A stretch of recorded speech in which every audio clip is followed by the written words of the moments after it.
राजकुमारी मेहर की दया और ज्ञान भरी कहानी। एक समय की बात है, एक सुंदर राज्य में राजकुमारी मेहर रहती थी।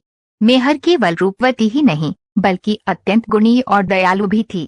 प्रतिदिन वो राजमहल के फूलों से भरे बागीचे में पक्षियों से बातें करती, वृक्षों को निहारती और प्रकृति का आनंद लेती।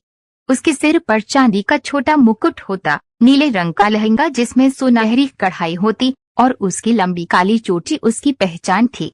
हर समय उसके हाथ में एक पुस्तक होती जिसे वह प्रेम पूर्वक पढ़ती थी।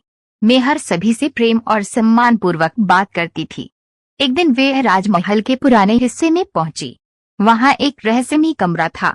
उस कमरे में एक बड़ा सा जादुई आईना था।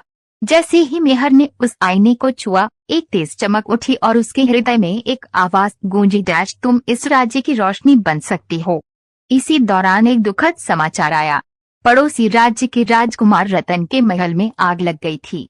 मेहर बिना डरे तुरंत वहां पहुंची। उसने अपने सैनिकों के साथ मिलकर बच्चों, महिलाओं और वृद्धों को सुरक्षित बाहर निकाला। राजकुमार रतन ने उसकी बहादुरी और करुणा का हृदय से आभार व्यक्त किया। उसी रात एक निर्धन महिला अपने बीमार बच्चे के साथ महल से बाहर बैठी मिली। मेहर ने बिना कुछ सोचे समझे अपना कीमती हार निकालकर उस महिला के हाथ में रख दिया, जिससे वो अपने बच्चे का उपचार करवा सके। लोगों ने देखा, एक सच्ची राजकुमारी का असली ताज उसकी करुणा होती है। एक दिन मेहर राजमहल के एक पुस्तकालय में पहुंची। वहां पुस्तकें हवा में तैर रही थीं और चारों ओर प्रकाश फैला था। वहीं उसे एक छोटी सी लड़की मिली, तारा। वह अनाथ थी और उसके चेहरे पर भय था। मेहर ने उसे गले लगाया और अपना पहला शिष्य बना लिया। कुछ समय बाद मेहर ने राज्य के लोगों के लिए एक सभा बुलाई। वहां वह स्वयं बोली और तारा ने भी सबके सामने अपने विचार रखे। मेहर ने ज्ञान, करुणा और सहयोग का संदेश दिया। लोगों ने तालियों से उसका स्वागत किया। एक रात मेहर फिर से उस जादुई आईने के सामने खड़ी थी।